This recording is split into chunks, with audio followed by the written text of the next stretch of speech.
Hello everyone, welcome to Peach on Earth Tarot. Today I'm going to be doing a pick a card reading. The theme of the reading is Litha, which is the summer solstice. I know here in the United States it's on June 21st. I'm not sure what it's like in all other countries, but it's the longest day of the year. And I'm going to actually read, this is from the Witch's Wisdom Oracle cards, and I'm going to read the description here in the book for you guys, okay? Just so you can kind of have an idea of what the readings are going to be covering today. So first there's a like an incantation or spell or whatever you want to call it. Litha, intensification. In all that you do and all that is done, bringer of life and midsummer sun, intensifies and gifts you strength to claim your power at any length. This magic is worked with harm to none, so mote it be, there it is done. And then, let's see, Witch's Wisdom. It says, the intensification of the full sun at Litha shines upon you. Oh, I'm so sorry. Shines upon you as you step up to the next level. This is a time of focus, development, and determination as you gain strength and reclaim your inner resolve. Dare to explore every avenue before you and do the unexpected. A new gateway has opened, and you may find that you leave others behind. As your unwavering dedication leads you away, fear not, for the light of the sun will highlight the path of unfamiliar territory and borrow, if you will, the sun's strength and warmth as you embrace these times of study, focus, and concentration. Diversions may tempt you along the way. You may feel blind for a while as you stumble upon the unknown, but try to remember that these are merely tests of your commitment. The sun gods shine favorably on you and remind you that the answer to prayer and the outcome of spells happen in mysterious ways. Trust the great mystery, which is foresight. What you have been waiting for comes into fruition during the summer months. Shine brightly. Don't give away your personal power. Move forward fearlessly. Call on the strength of the sun gods to break through. I actually might focus the readings on that, what you've been waiting for comes into fruition during the summer months. So what is coming into fruition during the summer months? What have you, excuse me, what have you been trying to manifest? And it says, Litha revealed. The summer solstice marks the height of the sun's powers on the longest day of the year. Thousands gather at Stonehenge each year to witness the rising of the sun over the heel stone. Midsummer was celebrated in ancient times with hilltop bonfires at night to honor the power of the sun over darkness.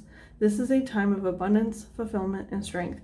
So I'm hearing that maybe try to have a bonfire somewhere, like the highest point that you can, that you have access to legally, and have a bonfire on June 21st or whatever day Litha falls on for everyone.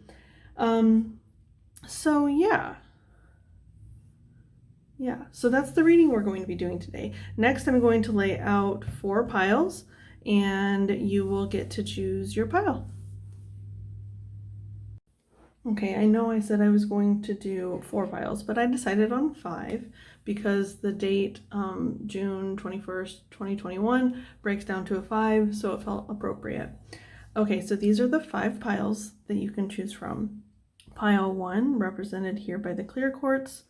Pile 2, represented by the, I think, green aventurine, don't quote me on that.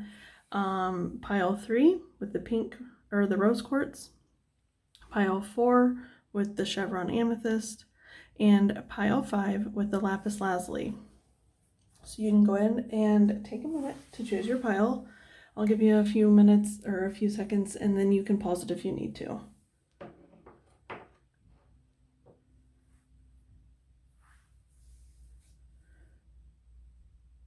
Okay, you guys, before we get started, I just wanted to say that this reading was somewhat inspired by another channel, Cindy over at Awakening to Spirit. The round of videos she's doing right now are about the summer, and when I saw that, I was like, oh, Litha's coming up. This is a perfect time to do a summer solstice pick a card reading. So thank you, Cindy, for the inspiration.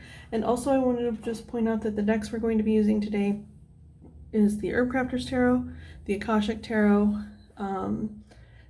Tarot of the Golden Wheel, and then the Goddess Guidance Oracle deck.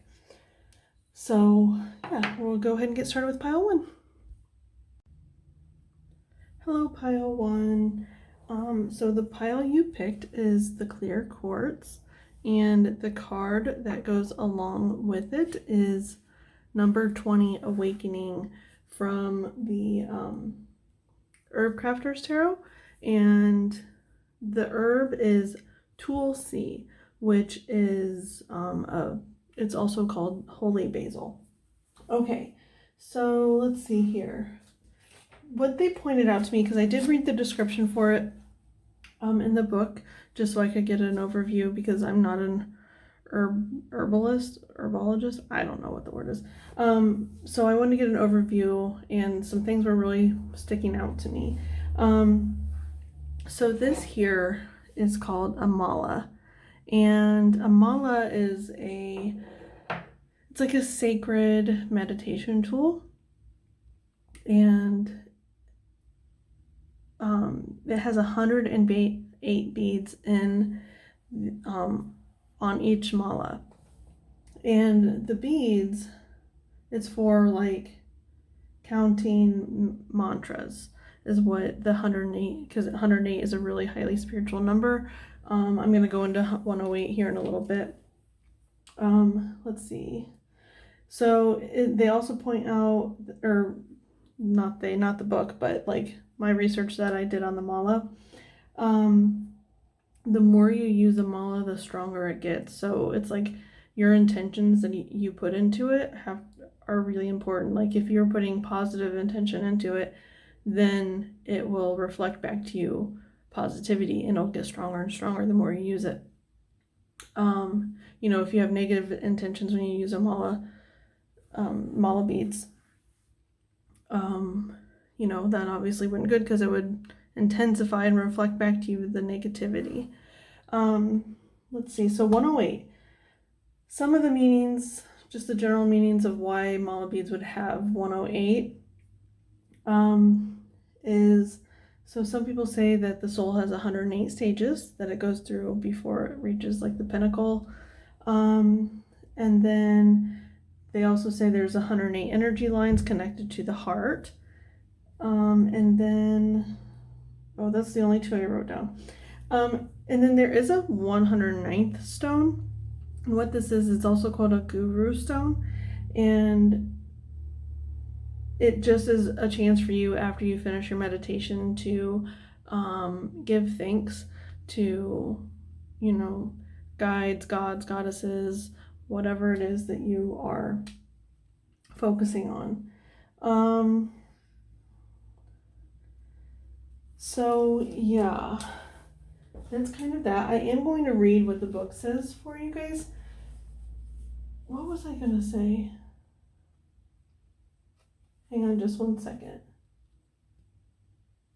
Oh, I know. I just made another note regarding what's in the book here. Okay, so let's see here. Sacred service is the call of the divine. Now, hang on, before I get reading that, I just want to point out again that these readings are, like what manifestation or prayer is coming to fruition through the summer season. And it could even be like on that night of the 21st of June, you could set an intention that you want to come to fruition by the end of the summer, by by the next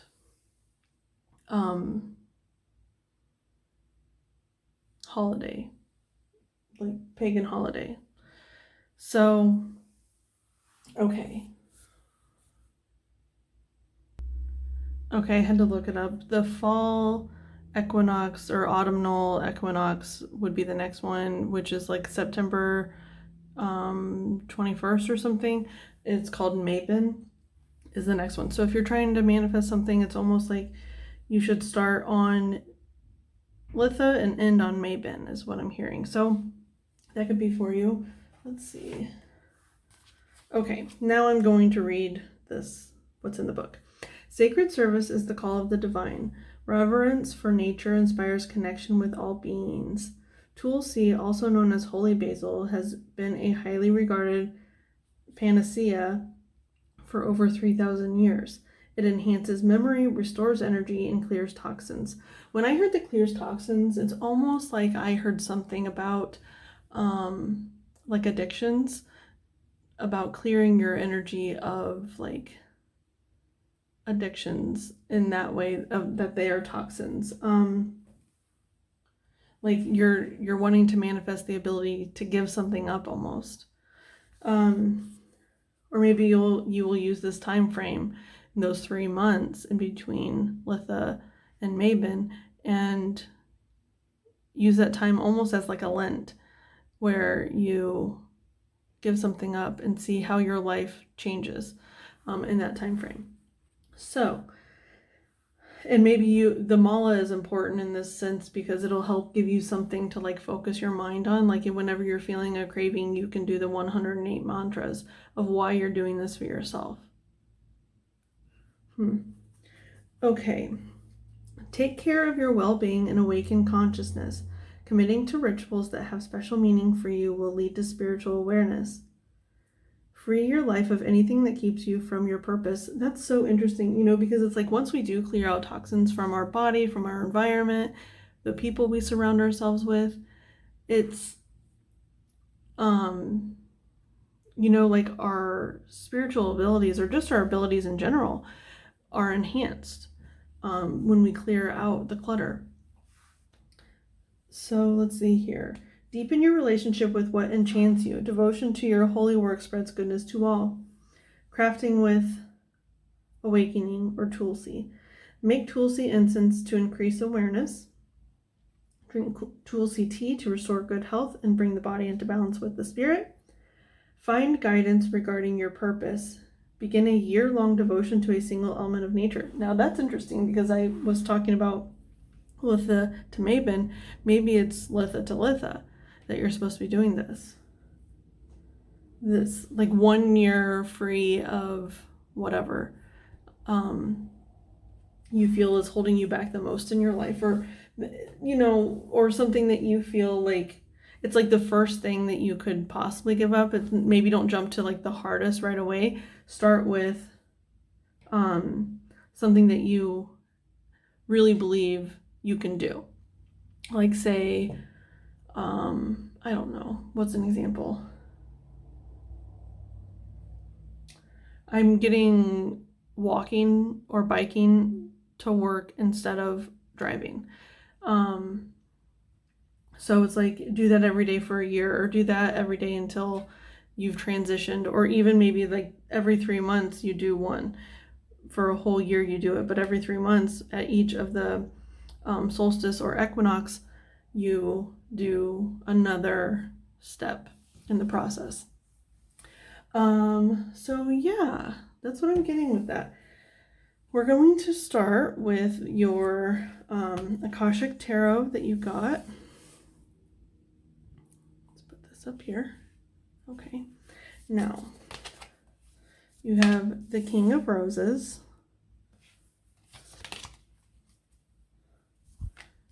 Beath or birth. I don't know if I'm pronouncing that right, but it means birth. And then the Master Artisan. Okay, just right off the bat, birth and the Master Artisan kind of telling me that you are doing that. You're starting something. You're starting a goal, and at the end you're going to be the master. It's like birth to master. It's amazing that it says that here. You're going from birth to being the master, and it's like within this year. I'm hearing that it's within the year. Now the King of Roses, I don't know, because he kind of has his back to the birth card. It's almost like he's separate from his family. Now this could be you, and you are feeling, it's either you are feeling isolated already because of your addictions, or you are going to be feeling isolated because you're giving up some of your addictions. And when we give up addictions, we lose people in our lives because they want us to stay where we are. And I think that might be something that could be happening to you, but it's for your greater good. Hang on. Okay, I thought my daughter was going to come in here, but she didn't. So yeah, it's like almost like you are turning your back on something. It could be, I'm not necessarily getting just romantic relationships, but friendships as well, because it is the roses, which is the King of Cups, or, you know, the equivalent to in this deck. And it's interesting because he's not in his throne. And his throne is like at the bottom of these stairs. It's not like even up in this like, what are those called? I can't remember what they're called, but you know what I mean? His throne is down at the bottom of the stairs, which is almost like, this is interesting, the messages they're giving me right now.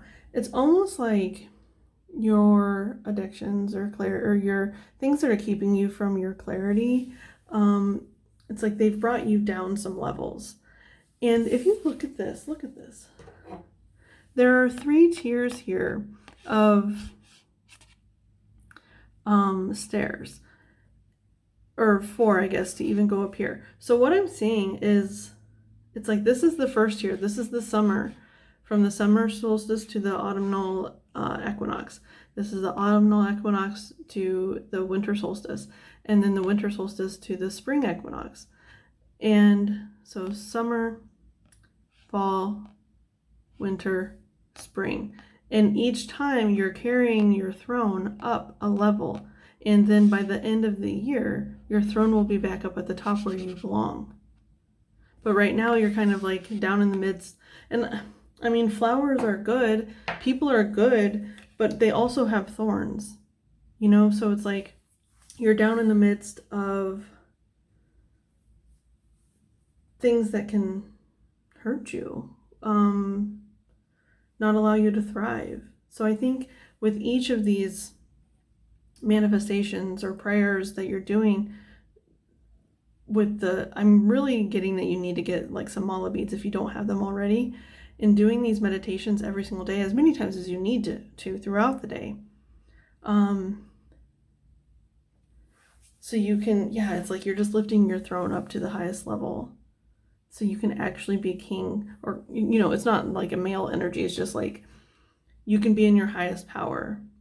Now, it could be a masculine energy that needs to be healed within you, because we do have a king, and then the number 4, which is like the emperor number, it's a masculine number, or a masculine energy, I guess. I don't really know. But in this one, it's actually very maternal. There's a woman and 2 children and a dog. Like, it's a very maternal feeling, and it's also called birth. So it's almost like, it's something I didn't bring up about the 108. So another reason that the mala beads have 108 is because mala is Sanskrit, and in the Sanskrit alphabet there are 54 letters, and a masculine and a feminine for each one, so that totals 108. And what I'm hearing is like, it's like the feminine within the masculine. It's the balance of that, because 4 to me does represent the emperor. It's the masculine energy, but in this card it is female, or not female, feminine, in birth. And so it's like a balance of the two. It's having one energy within the other, and vice versa. And that those letters, the 108 Sanskrit letters, it's like that plays into it here. So it's like you're birthing something. You're birthing this master artisan. that you are becoming. Now, this is like the Eight of Pentacles, and it's just, it's really beautiful. 4 and 4 is 8.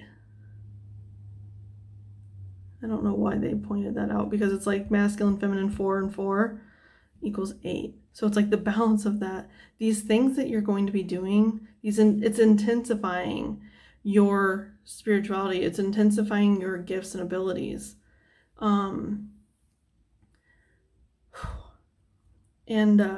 So it's almost like watch the sunsets? Yeah, watch the sunset on Litha 2021 and watch the sunset again on Litha 2022 and see reflect on how much your life has changed in 1 year. If you commit to this kind of meditative practice. And it's like you're mastering your life, your truth, and your calling. Okay, so we're going to go ahead and move on to the Tarot of the Golden Wheel. I don't even know if we need clarifiers, but we got them, so we'll look at them. 6 of Swords. Judgment. Look, there's 2 judgments here now. And Judgment to me is also a very balancing number because it's a 2. I don't know why that came out weird. 2. 9 of Pentacles. So you're going from the 8 to the 9, which is like pre-Empress energy. It's like you are just totally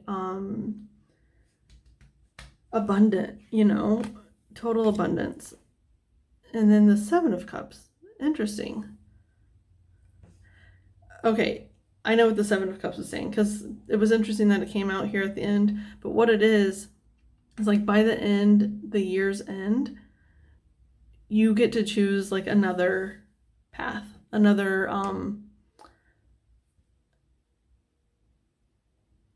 goal. You know what I mean? Because you've mastered this one. Like how I was saying, like choose the one that you think is most doable first. Okay, so you with the first 3 years, or 3 years, with the first 3 months or the whole year, dedicate yourself to that one thing. And then at the end of the year, you'll have mastered it, and then you can move on to the next. So anyway, moving on to these other 3 cards. Yeah, the 6 of Swords is moving from like stormy waters to calm waters. It's leaving something toxic behind and moving on. And that's what's happening. It's like you have made a choice. I feel like here you're still on the shore, right? Because usually they're actually already in the boat, but these people are still on shore. They're waiting for the boat. And I think it's like this woman is bringing in the boat.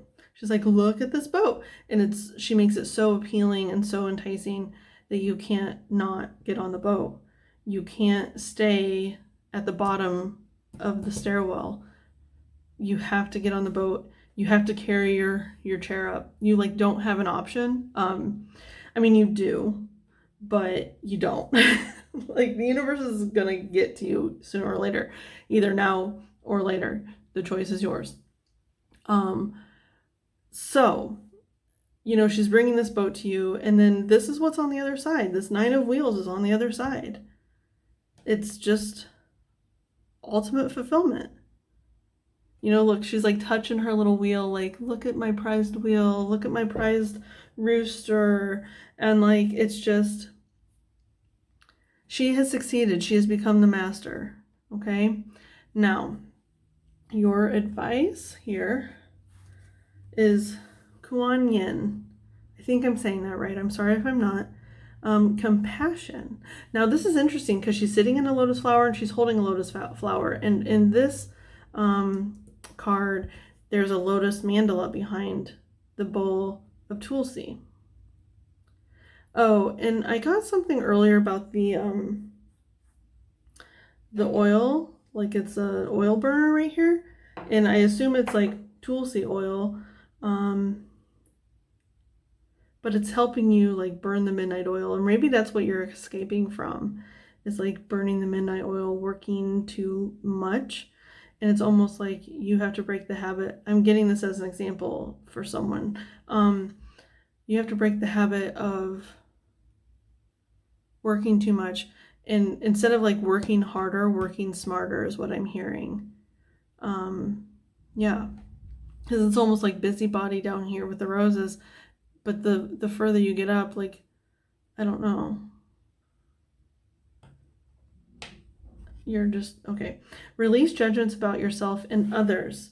Yeah, be compassionate with yourself. There are it's over a whole year, there are going to be bad days. It's not going to be perfect, okay? And so you need to have compassion for yourself. It says release judgments about yourself and others and focus on the love and light that is within everyone. That's your advice. Maybe that's something that you need to put intention into your mala as well, is giving yourself compassion and others compassion. People who, if you're changing your life and there are people who are giving you a hard time about it, or being like, what are you doing? You're crazy. You can never accomplish this, or, anything like that. Have compassion for them, because they are only doing what they know. And hopefully, like by leading in your light, by leading in your truth, it'll help others lead in their, or, start their truth, but not necessarily. It's not always going to be that way. Sometimes it will be that way, but not all the time. So, pile 1, this has been your reading. I hope it was helpful. If it was, you can like, comment, share, subscribe. I thank any of you for being present today, any of your guides that were present, any of my guides that were present, from the bottom of my heart. Thank you so much. And if this is where we part ways, I'll see you soon. If you're going to another pile, I'll see you there. Bye. Hello, pile 2. Welcome to your reading. If you chose the green and adventuring, this reading is for you. I believe it's green and adventuring. I'm not 100% positive.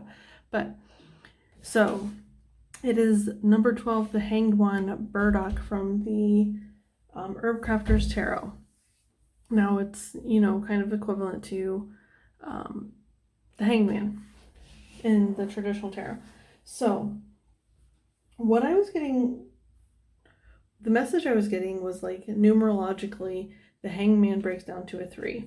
And then I was also, when I started reading the book to get a overview of what this card represents, I really was getting flashes to a card from the Terry deck, or oh my gosh, from the Fairy deck. It's Loscana, or Loscana, I'm not sure how you pronounce it, but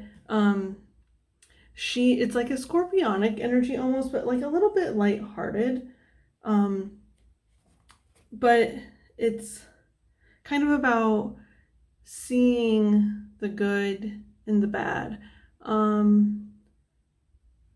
Like knowing that good can lie within destruction. So I'll get more into that, but I wanted to point that out because her card number is 39, which also breaks down to a 3. And then her page in the book is 129, which breaks down to a 3. So there's something about 3s going on here. You could be life path 3. You don't have to be, but you could be. Or something about your 3rd house could be important. Yeah, just something about the number 3. Let's see here. Jumping into the Hanged One card, it says, embrace a foe as a friend. Tap into nourishment found in the depths. That's what triggered me to look up the Loscana card, because she knows that there's beauty within the depths. Like a lot of like people want to stay in like the love and the light type of energy, right? 222 when I said that. But then Loscana, she knows that if you dive into the depths, like beauty can emerge from that. Like she can find the hidden treasures, right?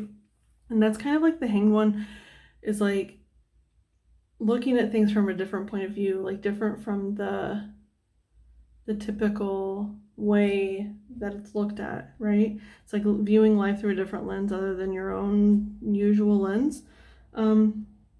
Let go of control. Lasting change takes time. Place a cup of tea placed over a large burdock leaf reflects the naked tree outside the window.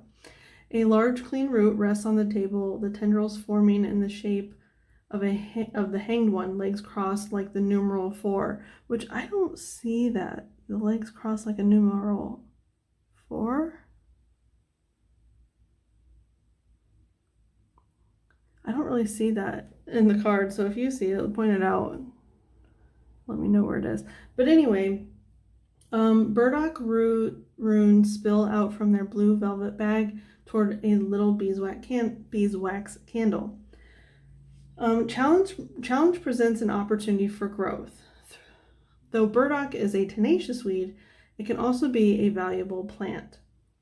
The presence of burdock may indicate where the land is lacking nutrients, indicating my words are like all over the place today. Using the large leaves as mulch can bring nourishment to the surface. When the leaves break down, the soil will improve and burdock will no longer have the conditions to thrive. That is such a death and rebirth energy right there. Like there's a plant that by sacrificing itself can nourish the land, because it will not thrive after it sacrifices itself, because the land will be renourished and new growth can begin anew. That's a Luscana Scorpio energy right there. So anyway, when the leaves break down, the soil will improve and burdock will no longer have the conditions to thrive. Flip the script on a difficult situation. See the problem as a solution. Burdock is also a valuable, I love that. See the problem as the solution. So it's like, because the theme of this reading is what manifestation or prayer is coming into fruition over the summer months. And it's like whatever you're praying for, there's a solution in that. Like if you're praying to get rid of something, there's a solution in what you're praying for.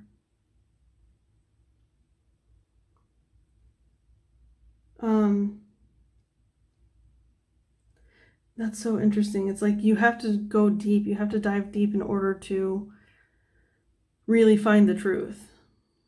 Let's see here. Burdock is also a valuable ally for the liver as it helps clear and release toxins.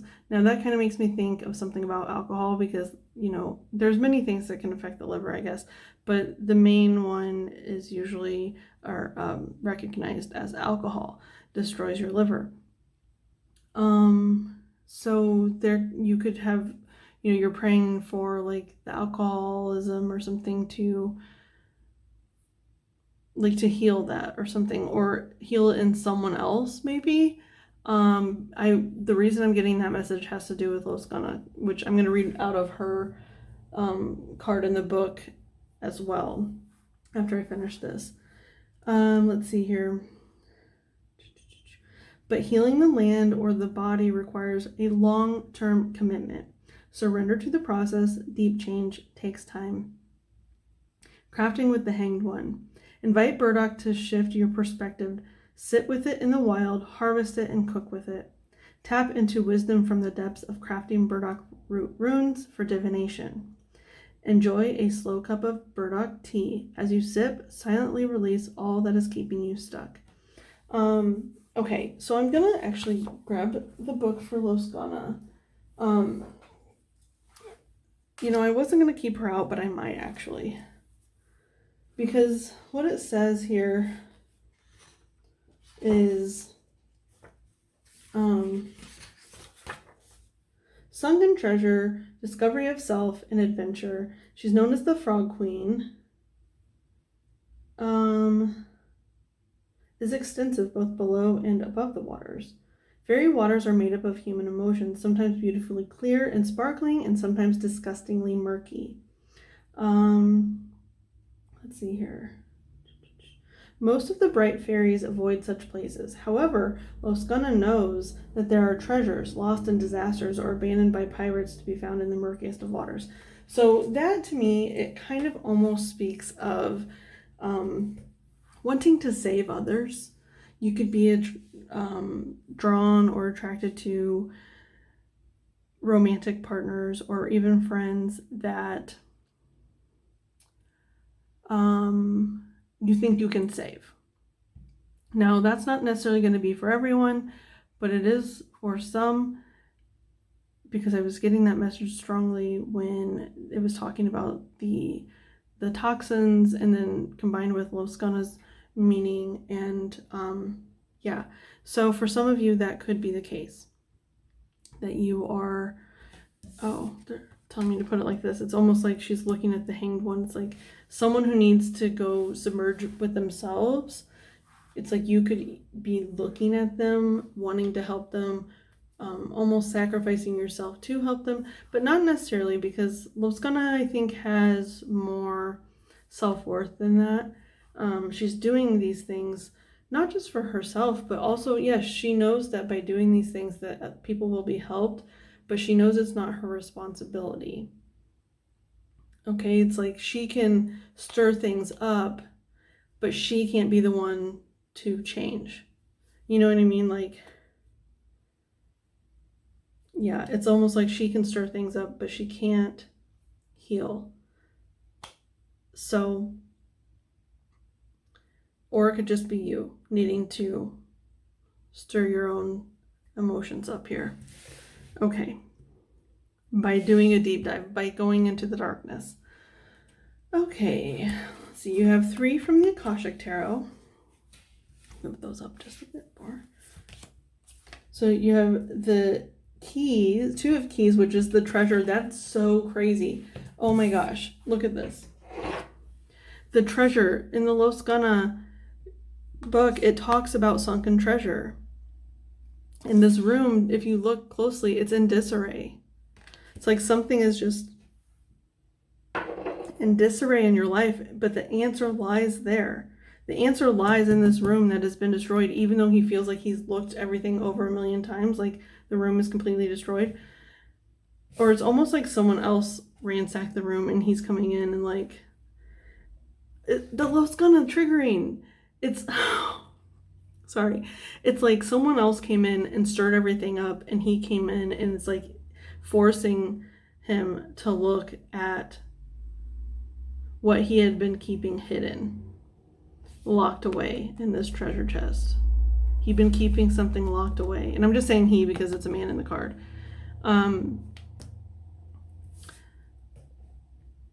Oh, goodness gracious. Paths unknown. Yeah, And then the Muse. Okay.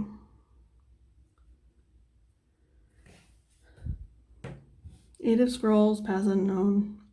And number 15, the Muse.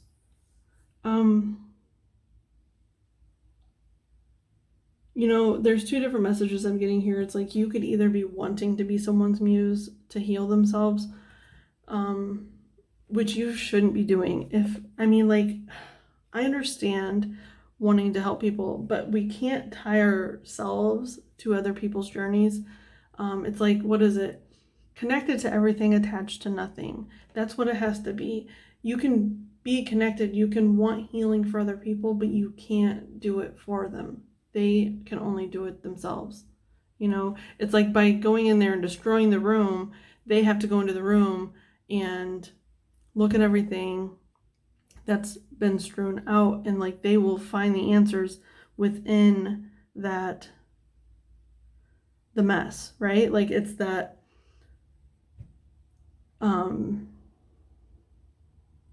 that deep dive that we were talking about. Like the answer is in the problem.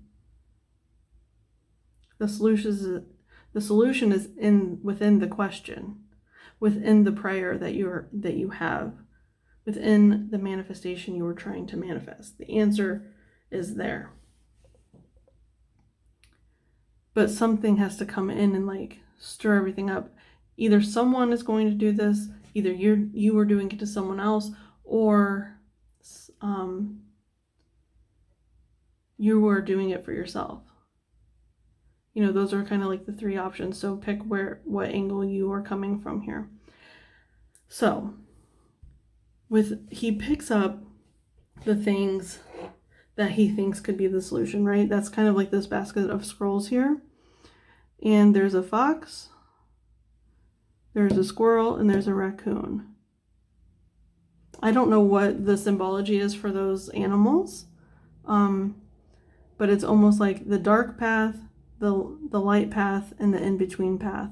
And it's like you have your back to the dark path, but that's actually, I think, where you need to go. It's like what has been robbing you, because the fox, I know, does represent like trickery or theft, stuff like that, right? The sly fox. Oops. And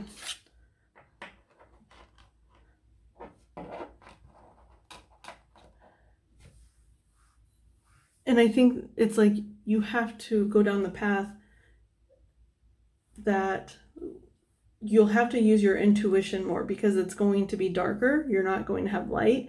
So you're going to have to use your intuition about where you're going. Now, you know, I'm not saying the light path or even the middle path or like the in-between path is the wrong way to go, but I think your best bet to find, it's like this is probably the shortest path, this is probably the longest path, this is probably the middle path, right? Like it's going to feel harder, but it's not going to last as long if you go down the dark path, because there's the light at the end of the tunnel, right? The light at the end of the path. It's almost like this light above his head I'm seeing now too, is like he's seeing what he needs to take with him. He's seeing what he needs to do. And it's like he knows in his mind's eye where he's going. The treasure. It's like he's out to find the treasure, and the muse is the treasure. But this is the fastest way to it. Like all the paths on the treasure map will lead to the muse, but it's like a race, you know, like not really. It's not a race. The healing is never a race, but it's just as a metaphor. It's a race. Like, so you start on this path, another person starts on this path, because there are three scenarios here, right? Like you stir it up yourself, somebody stirs it up for you, or you're stirring it for someone else. So there's three, and I did have the number 3 earlier. That was very prevalent. But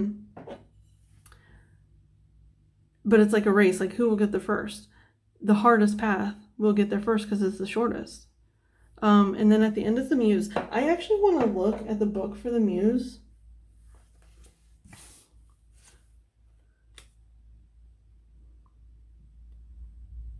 Okay.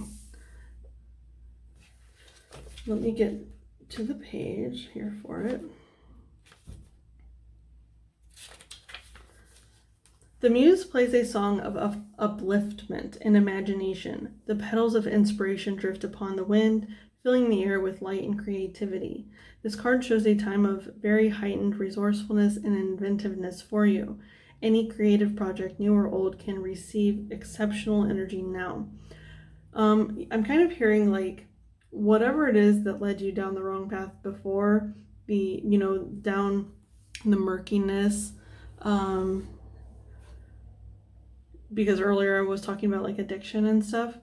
Whatever led you down that path led you away from your gifts. Even if you didn't know what they were before, it's kept you away from them. But everything is in perfect timing. I don't want you to think that by doing this or by having issues that lead you away from your creativity, it doesn't mean like you were doing the wrong thing. Everything's on perfect timing, okay? But something is getting stirred up here. Let's see here. Any creative project, new or old, can receive exceptional energy now, both from you and from the universe. Call to the spirit muses and let them join you and the creator within to lift your project to the skies. Close your eyes and touch in with the force of inspiration and pure potential. A swirl of music, beauty, movement, and imagination flow through you and around you. You can give birth to any possibility. Feel this power of creation now. Okay. So you know what? I only got one Tarot of the Golden Mule card, and I feel like I'm gonna use it to clarify the muse here. Oh my gosh, you guys, it's the Eight of Cups. Oh, this is the Eight of Swords. Or air, whatever. The Eight of Cups, but it's kind of the same. It's like walking. You're walking. Something about the eclipses here, because we are in eclipse cycles currently.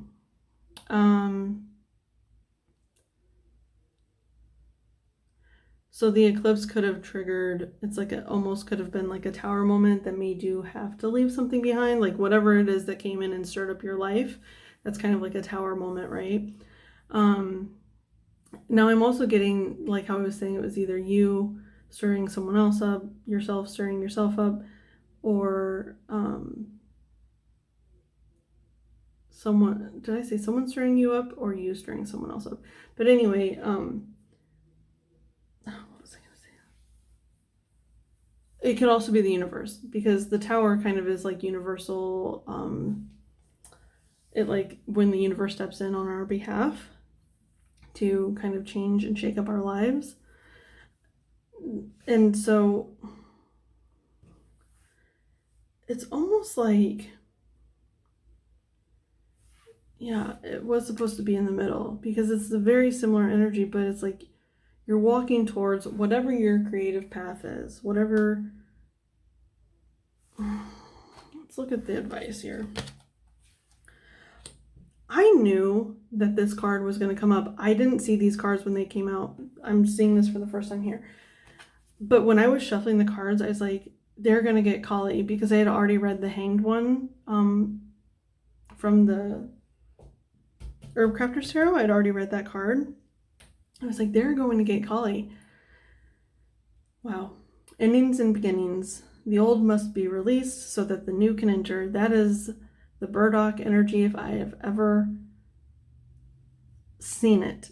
It's like, and here's that third eye, the intuition. It's like allowing yourself to intuitively know that by healing yourself, you're healing the world. That's that burdock energy. They sacrifice themselves to heal the world, right? To heal the soil. And that's kind of what you're doing, is like you're giving something up so you can heal not only yourself but the world, because when we heal ourselves, we heal the world. And then you have Pele, divine passion. So this is crazy that it's right underneath the muse, because it's like something, do you see how this volcano is erupting here? And it's like erupting this beautiful angel, this muse here. And I was getting High Priestess too, because she's in between white and black towers, which the High Priestess is always sitting between white and black towers. So there's something, it's like your spirituality could be like coming forth and like just almost like exploding out of you like a volcano. Be honest with yourself. What is your heart's true desire? It's almost like that question within the prayer, or the answer within the prayer. It lies in there. It lies in the darkness. The treasure is buried. It's deep and within you, and you need to go in. You need to kind of like get the rumblings going here of this volcano that's like an inactive volcano. And then all of a sudden, like something happens and it starts rumbling and stirring and bubbling, and then it just erupts. And it's beautiful. It's going to look messy. And even with lava, it destroys everything in its path, but then it allows new to grow. 2-2-2-2 earlier when I was saying that about the lava.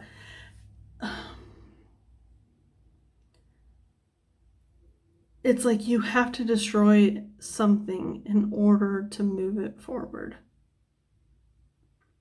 Okay, pile 3, or 2, pile 2. You're not even pile 3, but I'm getting that 3 energy. Maybe you need to watch the pile 3 video. I don't know. I haven't recorded it yet, but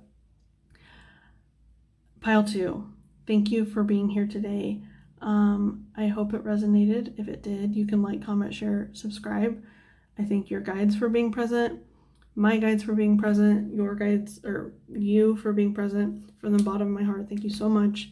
If this is where we part ways, thank you, and I'll see you soon. If not, I will see you in another reading. Bye. Hello, welcome pile 3s. If you chose this pile, your card here with the rose quartz is the moon, Datura. So what I was kind of getting when I was, because I knew it was the moon card, just because I've worked with this deck before and whatnot. And it's just, I really feel like this pile is going to be kind of ambiguous, shrouded in mystery is what I was kind of getting, especially because of the 2 tarot decks that I'm using.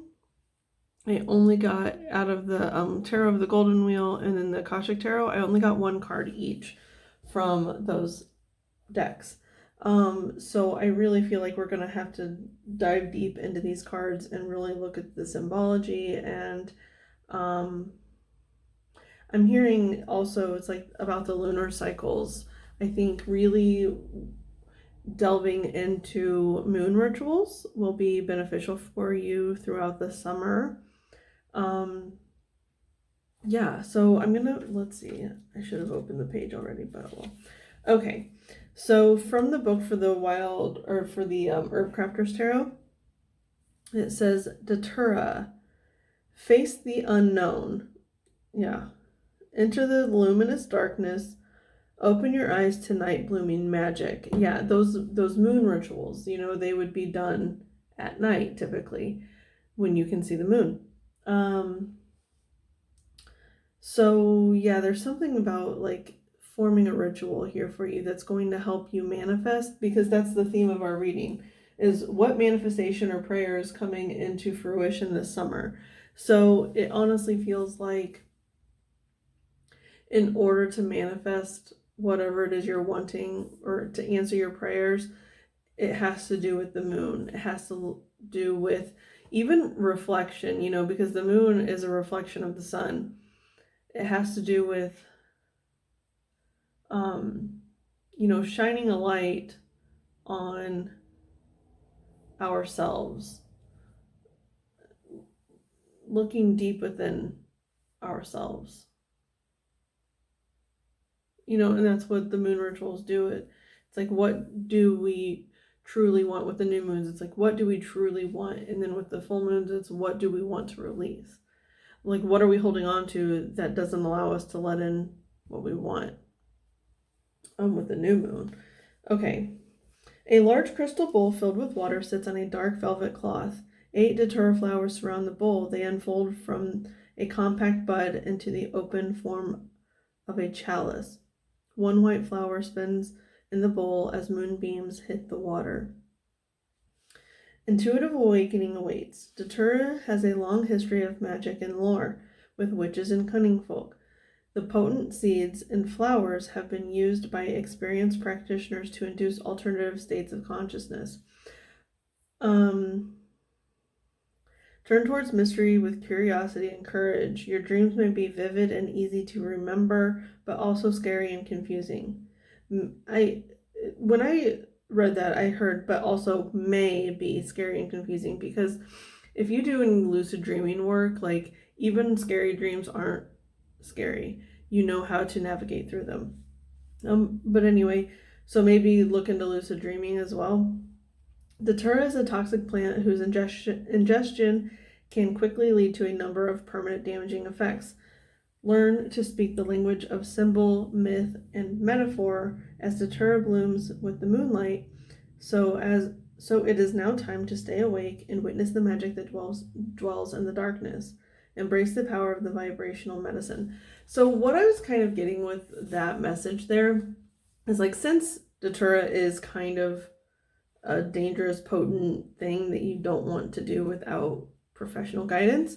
I am getting the, like, a way to open up that reflection, the mirror, is maybe if this is something you're interested in. If it's not, absolutely don't do it.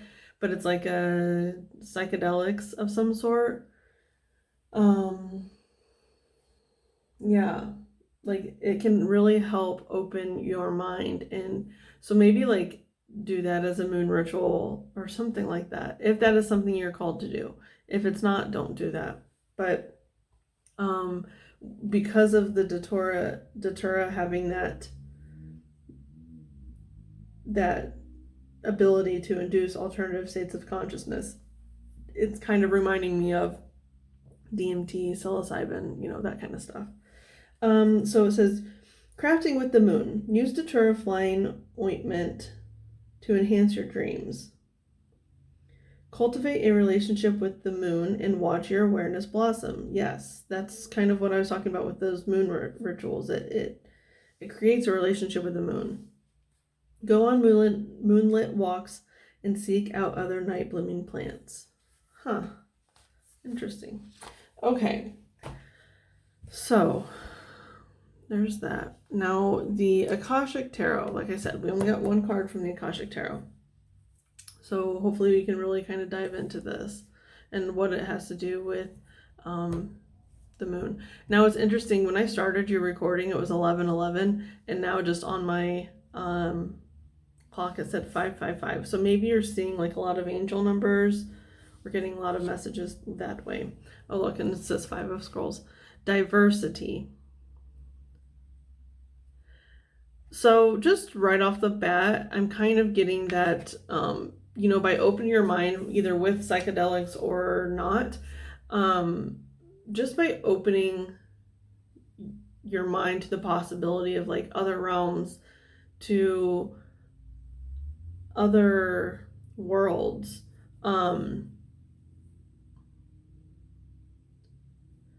you are, I don't know how I want to say it. It's like moving forward. Now, you know what they're pointing out to me here? I don't know when the next full moon is. We just had a new moon. I don't know when the next full moon is. I'm actually going to look that up real quick. Okay, so the full moon is on June 24th, depending on where you are, in the world. That's for the United States, I believe. And it's the Capricorn full moon. So I don't know why I was kind of guided to find that you could have like Cancer and Capricorn in your chart, because the Capricorn full moon happens during Cancer season, and well, the moon is the Pisces card, isn't it? Yeah, never mind. I always think that the moon is Cancer for some reason, and I don't know why, but Cancer is the Chariot. This is the Pisces card. You can have Pisces in your chart, but anyway, you don't have to. But anyway, I'm sorry, I was getting really off track there for a second.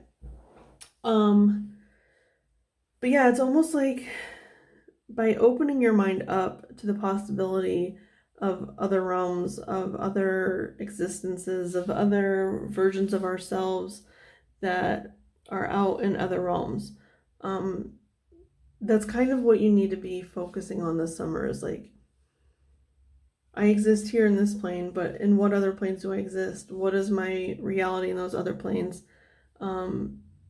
Because you have access to those quote unquote people, because they're part of your soul. It's like our time. It's like, if you believe in reincarnation, time doesn't move in a linear way. It's everything, every life that you have lived or will live, you've already experienced, you already know. And so you can tap into those things. That's the Akashic field. The Akashic records is access to all of those things. So I think that there's something about your Akashic records that by forming the moon rituals, you'll be able to access your Akashic records more easily. It could be with the moon rituals, it could be with the psychedelic rituals, it could be a combination of both, but it's something that's going to be intensifying your understanding. I'm hearing your understanding. Now, I do want to look in the book, just because we do have the time, for the 5 of Scrolls. 5 of Scrolls. Diversity. A woman stands on a veranda overlooking a beautiful valley dotted with little towns on the hills and along the river. Scrolls that she has read lie upon a nearby table. Another scroll is held loosely in her hand while the woman surveys all that she sees. With this card, you'll find that it's time to diversify. There are many options for you to consider, so you should take a look at them all. Now, I'm getting something about a book of shadows here, where if you're really diving deep into your spirituality this summer, or even like a moon ritual or something like that, I strongly encourage you to get a book of shadows. And what you do is just everything you learn with a book of shadows, everything you learn, you just like dedicate a page in your book of shadows to what you just learned. And, or it could be spells, it could be recipes, it could be elixirs, it could be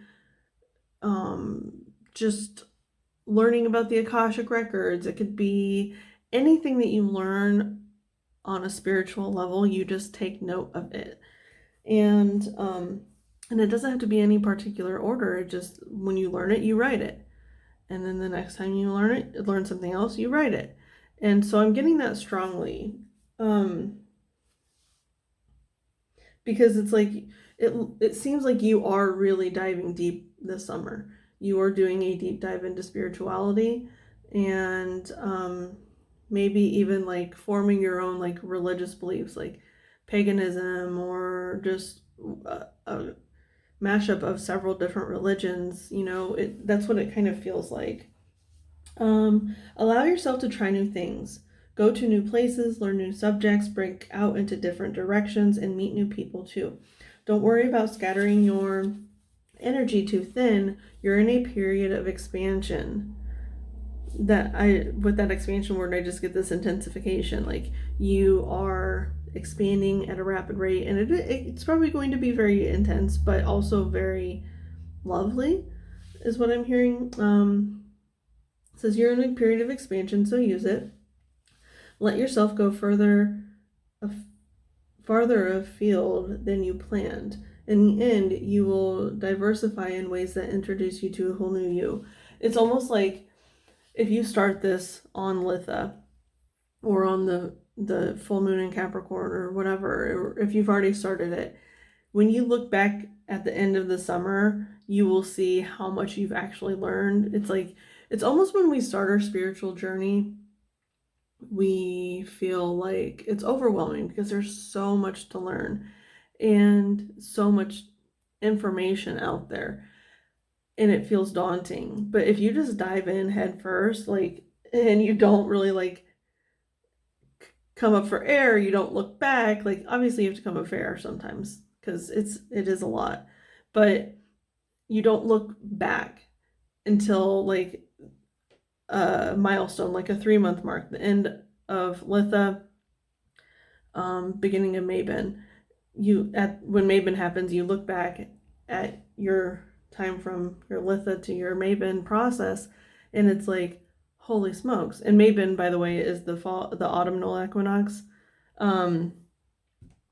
It's September, around the 21st. I don't really know what day, but you look back and you have learned so much. You can look in your book of shadows and reread everything that you have learned, and it's just astonishing how much you've learned. Your life has turned into a smorgasbord of opportunities. Close your eyes and imagine an array of all the many different things that interest you. Give yourself permission to try them. How can you do that in the coming weeks? So yeah, just give yourself permission and freedom to kind of just say yes. Say yes to yourself. Go exploring. And even if one day you wake up and you're like, I'm not really feeling it today. Say yes to giving yourself a relaxing day. Say yes to whatever it is you intuitively know will be beneficial to you in the moment, okay? We have Judgment here. Yeah. It's almost like, do you see this? It looks kind of to me like the same woman, and it's by like delving deep, by doing this intense learning process. This is what you become by that maven that I was saying. It's like you start here, because she's even wearing a blue dress. Do you see that? It's like blue dress, blue dress. What is that song? Devil with the Blue Dress. I don't know the lyrics, but maybe you like that song or look that song up or something. Devil with the blue dress, blue dress, blue dress. Devil with the blue dress. Oh. So anyway, and I'm not saying like you're a bad person, because the devil energy does not have to always be a negative connotation. You could be a Capricorn. You can have Capricorn strongly in your chart because the devil represents Capricorn energy. But it's not, there are ways to use devil energy to our benefit. It's almost like allowing yourself the freedom. It almost feels a little bit devilish because you're putting yourself first, and you might not be used to that. You might not be used to really just focusing on your own progress and your own growth. But that's what it's coming to. It's like, by doing this deep dive, you're like gaining your wings and the freedom to just be yourself. You're learning how to just open yourself up to all possibilities and it's almost like, to me as well, with if you are doing like a psychedelic ritual on these new moons, full moons, stuff like that. If you are doing something like that, it's almost like you access your higher self here. Even if you don't do the psychedelics, it's still, you are learning to access the highest version of yourself. It's like a goddess, an angel. She's an angel. She's not a devil, she's an angel. You know? Okay. Well, I guess we're gonna put those like that for the time being. Those are really crooked, aren't they? Okay. Let's see. You've got two of these goddess guidance cards. So we have Ishtar, boundaries. Love yourself enough to say no to others. Demands on your time and energy. So to me, that kind of says that it's pointing out the say yes to yourself.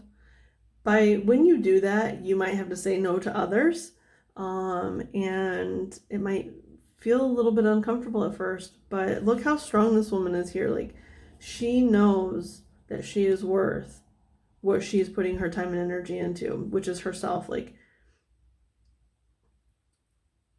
you put as much time and energy into yourself as you need be, because other people in our lives, it's like we can't show up for them if we have an empty cup. You have to fill your own cup in order to be able to be there for other people, you know? And then Hathor, receptivity. Allow yourself to receive. This will increase your intuition, energy, and ability to give to others. See what I'm saying? Your ability to give to others. It's like, by saying yes to yourself, you get what you need. And then when you have what you need, you can give some to others. And then it's like a flow. And kind of like that moon energy, it's like an ebb and flow. It's like the tide comes in, the tide goes out. The tide comes in, the tide goes out. And that's what it is for you. It's like, you give to yourself, you give to others. You give to yourself, you give to others. And it's, right now you're in a season of giving to yourself. You need to fill your cup up. You need to really just let yourself learn as much as possible in these coming months. And I think by doing that, everything you learn, you can then pass on to others that need it. So I think that's honestly what's kind of happening here. So yeah, pile 3, this has been your reading. I hope it was helpful. If it was, you can like, comment, share, subscribe. I thank any of you for being present today, any of your guides that were present, any of my guides that were present. From the bottom of my heart, thank you so much. If we part ways here, if this is the only reading you're watching or the last reading you're watching, I thank you for being here. If you're going to be watching another reading, I will see you there. Bye. Hello, pile 4. Welcome to your Litha summer solstice reading. The theme of our readings this time for this pick a pile is what manifestation or prayer is coming to fruition this summer. Okay, so this card that you chose is the Tower, which is represented by the mushroom. Now, just knowing what this card means, because I saw the picture, I know what this card represents. And I know that this reading is going to be pretty heavy. I want to say that there's a trigger warning for anyone who is grieving currently. If you do not want to delve into that right now, I strongly suggest that you choose another pile or just don't watch this reading, whatever you feel comfortable with.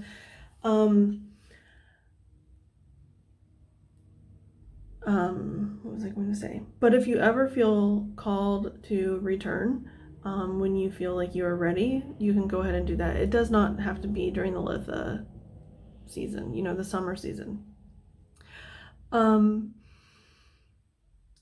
So yes, it could strongly do with grief. And I was getting that it's very significant grief. Someone, like, you could possibly have lost someone that you were very, very close to. I was hearing strongly child. So you could be grieving a child. It doesn't have to be, but it could definitely be a child that you are grieving currently. Okay. Some of the notes that I got beforehand, or as I was looking through, hang on, let me find a place to set this. Okay.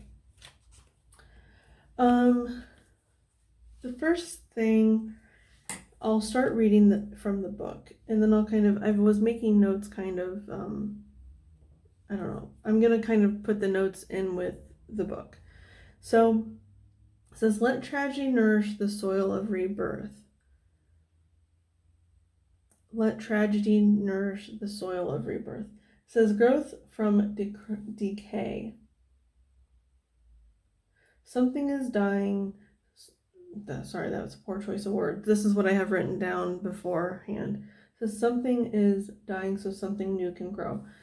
Now that was before I was getting the messages about the children. I should have kind of gone into a different order here, but choices were made. So, but through grief, and I can't speak from experience, I've never lost a child, I've never lost a parent, I've lost, the closest people to me that I've lost are, like, I've lost 2 brothers-in-law, is that how you say it? So I cannot speak if your tragedy, your grief is from losing a child. I can only speak to, as being a parent, what I think it would feel like, and what I know to be true for my beliefs of what happens after we pass. 333 when I said that. And so I'm going to try to handle it delicately. Please forgive me if I mince some words. That's not my intention. My intention is to only help. Okay, so it says you may have been through tragedy recently, a significant death in your family, a child perhaps, and you don't know if you can realistically pick up the pieces. You really don't see how it's a possibility.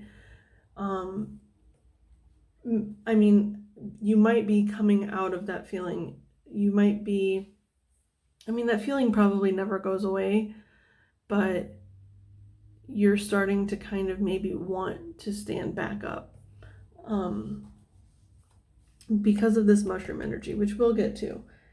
Let's see here. It says, so this is from the book, everything is food for growth. Like even our darkest, hardest times, we can use as growth for on a soul level. Like our soul can grow from tragedy, even though it doesn't seem fathomable. Like why? But just to use that as an example of like losing a child, there doesn't seem like there would be any way that anything positive could possibly come from that situation, right? But it's like it will lead you further down the path to being your soul being more healed. Like you've experienced that, so your soul can heal something, so you can help other people's souls heal. Like maybe you can counsel other grieving parents, stuff like that. So let's see here. Be liberated by your acceptance of profound change. Like I think I don't know the 7 steps of grief or whatever, 7 stages of grief. Is it 7? But I know acceptance is one of them. So it's interesting. It says, be liberated by your acceptance of profound change. Like your life has changed profoundly. You might be starting to accept the fact that you are moving forward in life. Either like, it doesn't even have to be the loss of a child. I am getting that very, very strongly.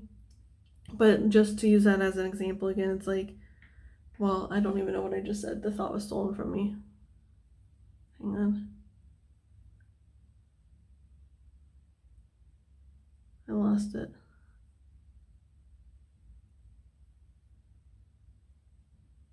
That could be something that's happening to you a lot. Like a symptom of grief is like you'll be talking and then you'll just like trail off like from being lost in your own thoughts.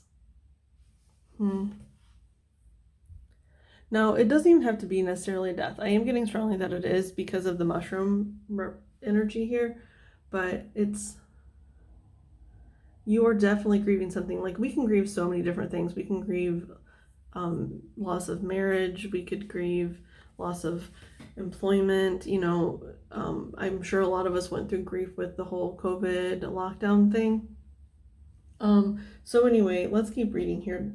A tree crashes in a dark wood onto a bed of brown, and this is the description of the card, brown, gold, and green leaves. A large decaying piece of the trunk is covered in mushrooms. When the wood is touched, it gives way, crumbling to dust. Light shines through the forest and hits the log, illuminating the vibrant colors of the mushrooms. Just that crumbling to dust, it's like that song, "We're all just dust in the wind." We truly are. We are here for an experience and we go through, and it's just like we're on this current of life that is higher than us, that is more powerful than us, and we just have to go along with the flow of it, no matter what that flow is. Sometimes that flow can feel like it has brought you to a halting crash, like with a tragedy or grief. Let's see. It says, if and when it is possible to look at your loss, how it can help you grow, because the mushrooms grow from decay. So from the book, sudden change leads to destruction and upheaval. Mushrooms are the instigators of transformation in the forest. They spark foundational healing. Hang on a second. Mushrooms are the instigators of transformation in the forest. They spark foundational healing.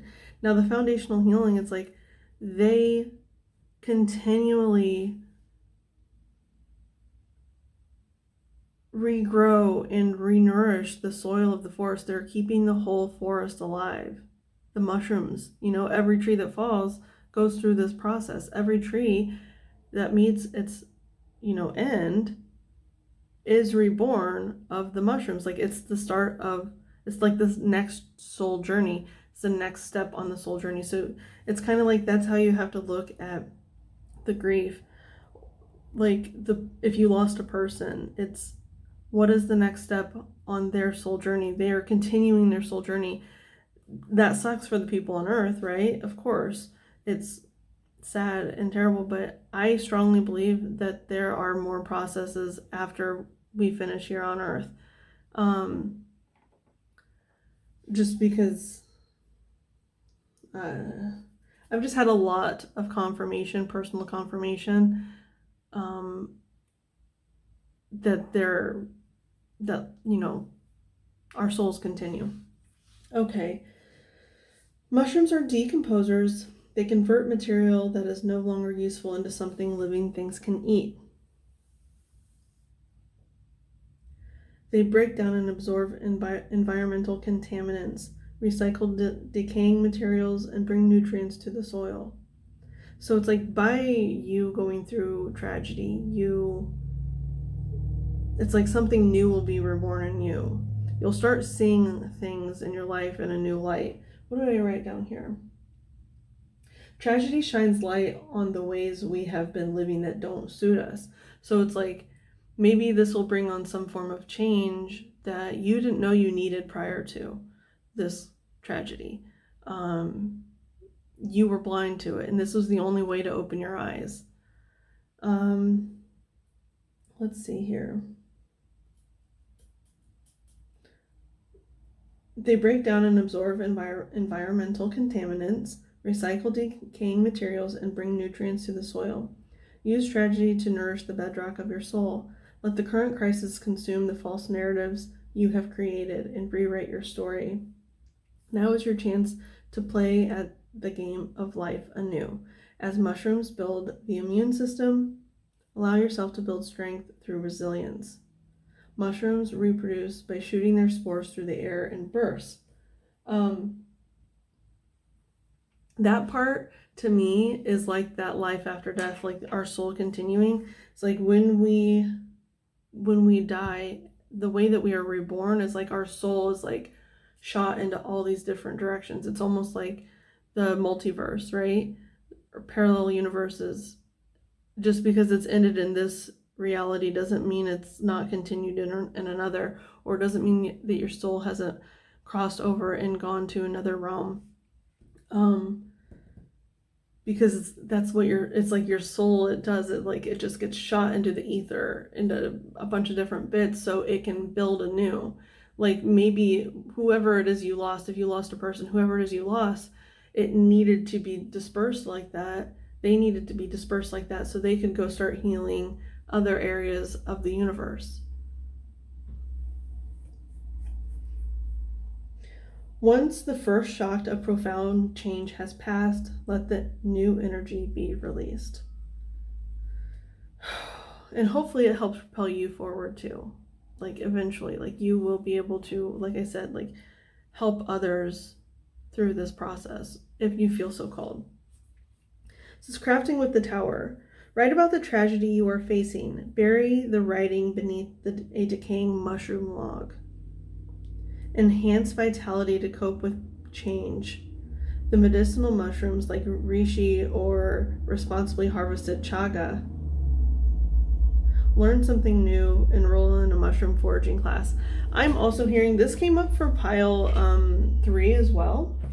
I am hearing something about like taking psilocybin, which is like, psychedelic mushrooms.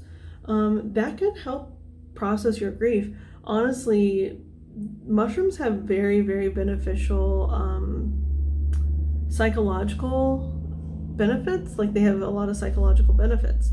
It's almost like a brain reset. So it's like you can get clarity on something that you just can't get clarity on otherwise. No, I'm not telling you like you should go do that. I mean, if you feel called, then yes, by all means, I think that you should. If you are on the fence or questionable, you're like, that's not for me, then absolutely don't do it, okay? Okay, finally, after 15 minutes. Oh my gosh, this is going to be a really long reading because like 3 cards from each came out. Except the last one, I think. There's 2. But anyway, goodness. I'm sorry that was so long with just 1 card. Oh, goodness. No, we're stuck in there. Okay. This is from the Akasha Tarot. We have the 8 of Forces. Look at that. Oh my gosh. There's lightning striking a tree, and then the tree's going to fall and decay. So this is like the tower. This is the tragedy. This is the boom. What made something in your life come down? Wow. Wow. Oh my gosh. Look at that. There's a tree in the path. It's almost like, and that's the house. There's a house here in this picture as well. It's like the path to the house. The tree fell on the path. And it's almost like you don't know how. This seems like an impossible situation, right? It's like there's this huge tree that has fallen in your path. And it happened very, very abruptly. Like while you were away for like a minute. You know what I mean? Like they left their house and the tree fell and then they can't return. It's like it's not even like they're traveling. Like it's just, it happened very, very suddenly. Hang on, this is like really intense here, guys. Commitment. Okay. So it could have been a significant other, but like I said, it just is any significant person. Any significant person. But it's like you have to have commitment to clearing the way. You have to have commitment to, I think this summer for you, your goal, your prayer, your manifestation is working through your grief. I think you're going to be really dedicated to your grief process. You understand that it is needed. Like a lot of people can avoid grief for a really long time. I think that you are going to be very dedicated to finding your, like, just working your way through the grief process, because with this clearing the way, this card always tells me it's like, is it an inconvenience? I'm not saying like grief is an inconvenience. I mean it is, but that I'm not like diminishing it.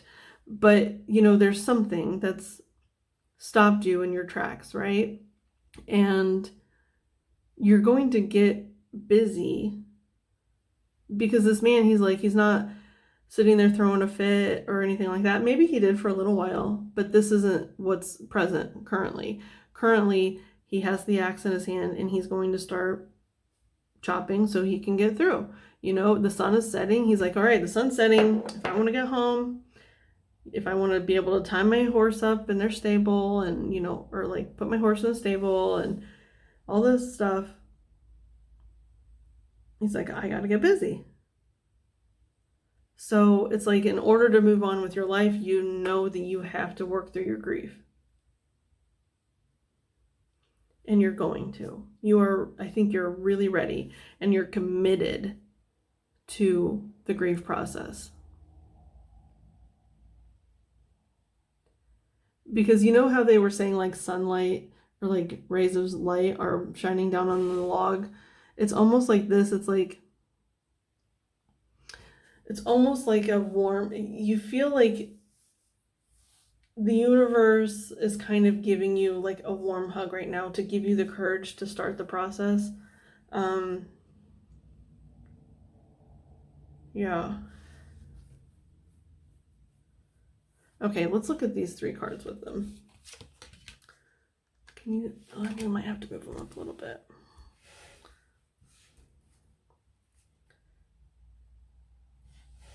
We have the 6 of Cups.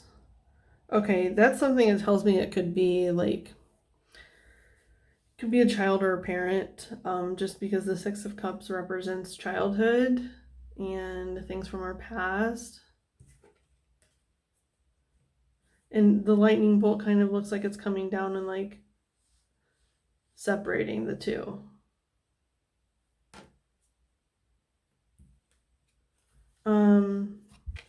The Page of Swords. Okay, I'm getting strongly it could definitely have been a child, because Pages represents youth. And so your child could have been an air sign or just had strong air in their chart. It didn't have to be. But it can also, to me, represent like, it also looks like he's clearing the way. Like he has a sword out, like he's ready to take action.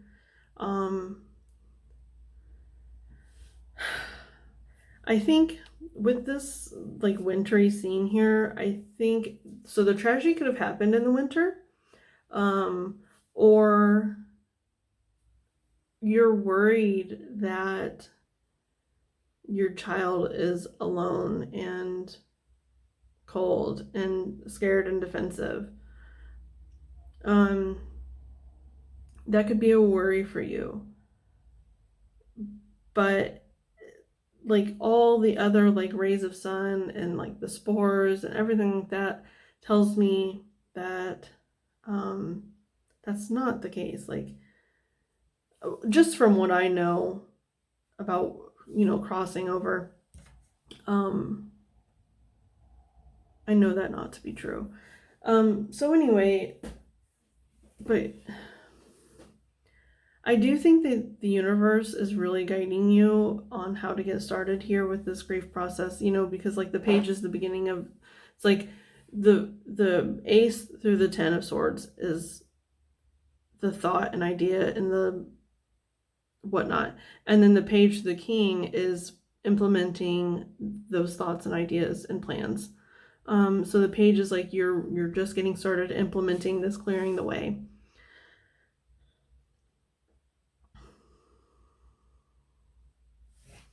You're getting started, because if you look in this card, he hasn't started yet. He hasn't swung the axe yet, but he's getting ready to swing the axe.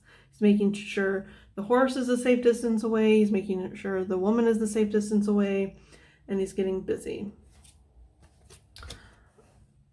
Oh my gosh. So look at the strength card, you guys. Her feet are upon a log. Do you see that?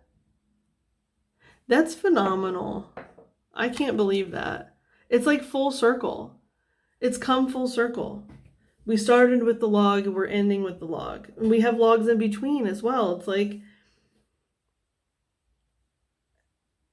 I can't believe this actually. Like, you know, and also like one thing I always get with this Four of Keys clearing the way card is like, even though this tree falling is an inconvenience, it's halting this person in their tracks, in the long run it's like kind of like that whole benefiting or like growing from tragedy, right? Like there's something that happens, a tree falls in your path, the tragedy happens, but then you will have firewood for a very, very long time because you have this tree that has fallen on its own. It's like you didn't have to chop down a healthy tree to get firewood. A tree offered itself to you, right? It offered itself. And so by working through it, you will grow. You will find your strength.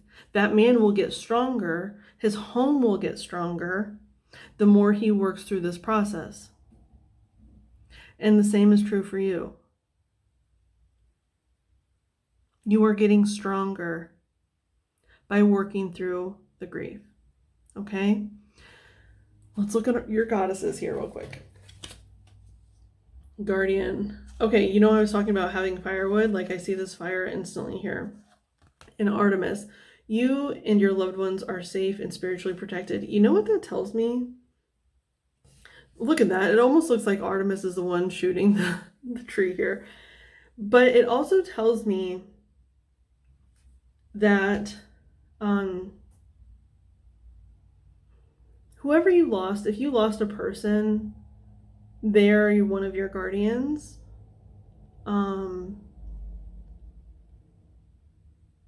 it's strong Sagittarian energy because the Archer is Sagittarius, and I think it's usually a centaur, but that's not a horse, that's a deer. But goodness, this is like really intense. This, I'm getting like messages for you could be something like sunsets or lightning or even like trees. Like you feel like maybe if you go and look around in like a wooded area, like you'll see trees that remind you of your loved one, or even like the ones on the ground that are transitioning. I feel like you can almost like sense like that's a message from your loved one if you lost a past one. Go outside. Oh my god. Sorry.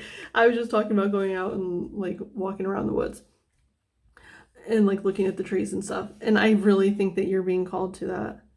You have been indoors too long, and we can do that when we are grieving. We can stay inside and, you know, pull the covers over our head. But it's like, it's almost like this person is your guardian angel now, and they're like shooting you with a message, and they're like, you've been inside. I really need you to get up and go and start living. It says you've been indoors too long. Go outside and get some fresh air. It's like, see, this person here is like one with the earth, one with the water, one with everything. It's like they have a new understanding of life that we can't comprehend here on earth because they've been able to cross over. Like, you know, some people view death as a gift. You know, if you're spiritual or religious, like, it's a comfort, you know, to know these things. Whew, okay, so anyway, you could definitely get some clarity outside, okay? Pile 4, I'm sorry this is really intense. I thank any of you for being present today, any of your guides that were present, any of my guides that were present from the bottom of my heart. Thank you so, so much. If this is where we part ways, I thank you, and I'll see you soon. And if this is not where we part ways, if you're going to go watch another reading, I'll see you there. Bye. Hello, Pile 5. Welcome to your Litha pick a card reading. The intention that we have for the reading today is what manifestation or prayer is coming to fruition this summer for you. And the card that you picked, and so the lapis lazuli, is the Hierophant card, the cacao. And some of the messages I was getting when I was looking at the image here is that, you know, there's like the cacao ceremonies. A lot of these piles are about like rituals that are needing to take place this summer. And to me, with this, let's see here, with this bowl here, there's the cacao beans, cinnamon, and then a chili pepper. And that kind of speaks to me, that kind of speaks to me as, second. There we go. Sorry. That kind of speaks to me as like a Mexican culture. You could have Mexican heritage, or I'm also getting Catholicism could be your background because, you know, in Mexican culture, Catholicism is really big, but then also like this Hierophant energy, it can be traditional religions and whatnot. What was the other messages? Oh, and something about needing to, if you're feeling called, go visit some of the ancient cities in Mexico, I was hearing.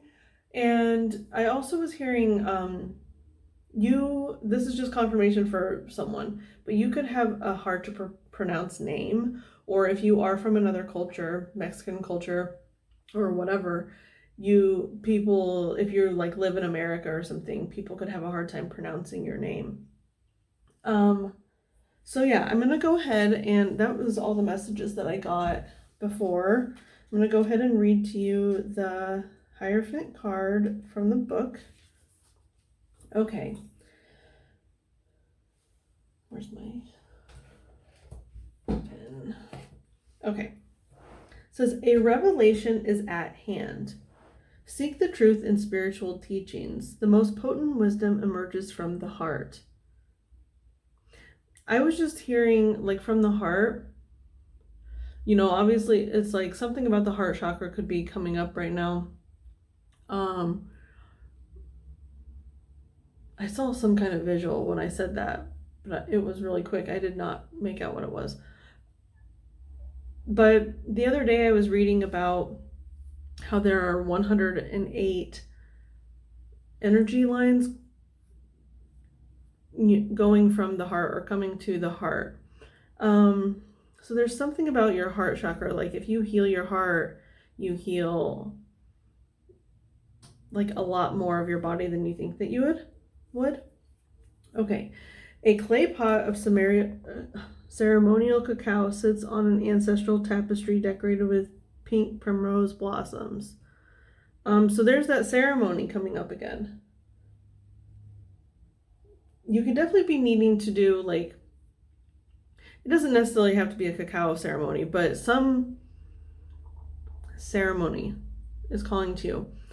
I'm also kind of hearing that you could have been raised in like a certain religion, or you could even be like a priest or a preacher or something like that, and you're kind of being,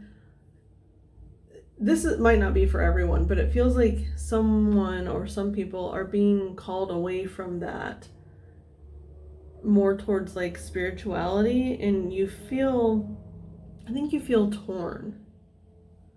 Like you could have been raised in a very like Catholic family, and then you started to discover spirituality, and like it was really resonating with you and calling to you, and you might be really struggling with that.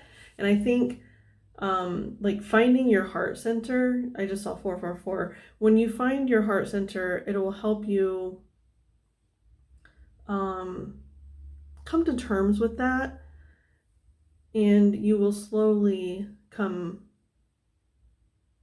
more comfortable with your spirituality. Okay. A basalt mortar holds roasted cacao beans, a cinnamon stick, and a chili.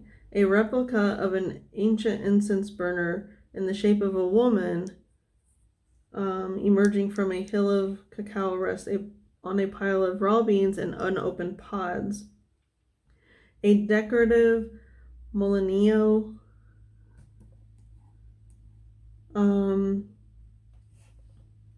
lies on the tapestry, having already stirred and frothed the walnut brown elixir. Okay, the secrets of the sacred are all available to all. Learn them, teach them. Drink pure cacao in an ancient practice that leads to greater perceptive awareness by opening the heart. I just heard that if you are of Mexican culture, maybe you've never actually like been to Mexico. And I think that if you traveled to like these ancient cities, or even to like the town from like where your parents or grandparents were from, might really unlock something in your heart. Even if you aren't of that culture, like maybe it's something about your culture where your ancestors have come from. There's an answer lying in the homeland of your ancestors, of your, yeah. Let's see here. Commercial chocolate is cacao stripped of its beneficial properties, cloaked in delicious yet harmful ingredients. And that's another thing, is like maybe you're needing like a cleanse. Maybe it's almost like this thing I feel like happens to people when they get like awakenings, where you'll be going about your business and you'll eat a food, and it's like a food you eat all the time or something, and all of a sudden your body just like rejects it. It's like, no, I can't eat this anymore. It's almost like that. I'm getting that sense where you put food in your mouth that has like these toxins, and it's less like you can just like taste the chemicals or something, And so that might be happening to you a lot, like where you're craving more natural foods. Only true cacao can open the capillaries and increase blood flow. There's more of that heart energy. Spiritual teaching must speak authentically to reach the heart, but some things must be revealed slowly.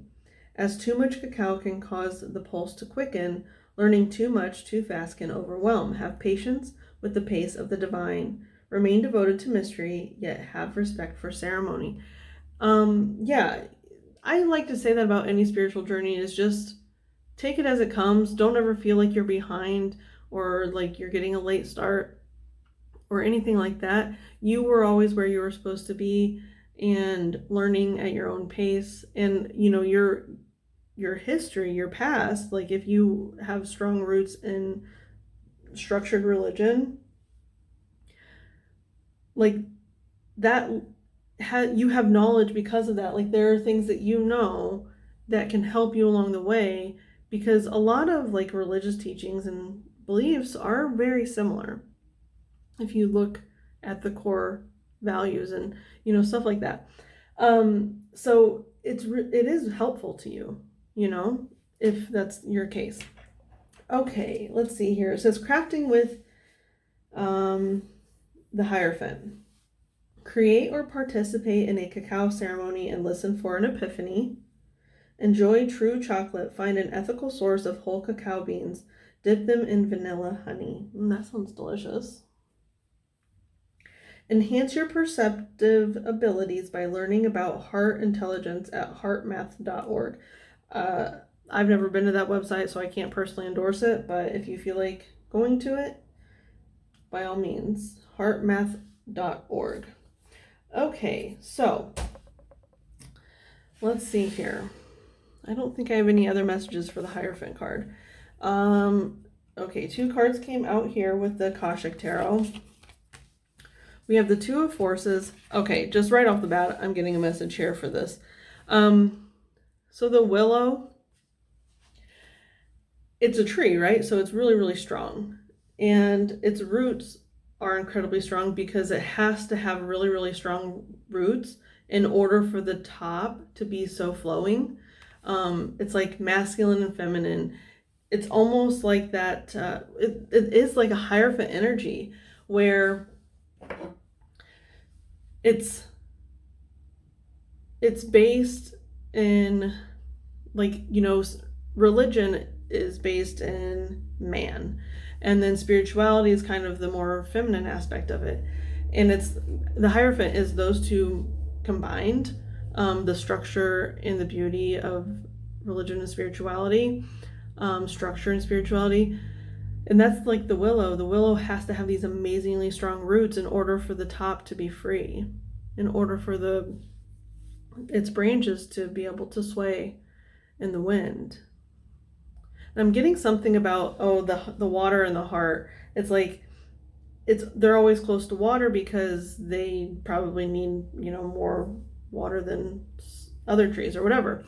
And so it's like I'm getting this visualization of these roots just drinking up this river water. And it's kind of like, it's almost like your heart chakra is that. It's like, I'm having a hard time here. Oops, sorry, hang on. I'm having a hard time kind of articulating the image that I'm seeing here. So our heart chakra is the very middle of our chakras, okay? We have the root, the sacral, and the solar plexus below the heart, the throat, the third eye, and the crown above the heart. So it is directly in the middle. And so what I'm seeing is like the bottom, the root, the sacral, the solar plexus is the tree trunk and the roots, okay? The roots. And then the branches are the throat, the third eye, and the crown. And the tree is there in the middle, so it has access to both, and it marries both. And I'm just seeing this water, just the roots just like sucking up all this water, and that's the heart energy. So it's like you're kind of like absorbing all the knowledge that you can right now.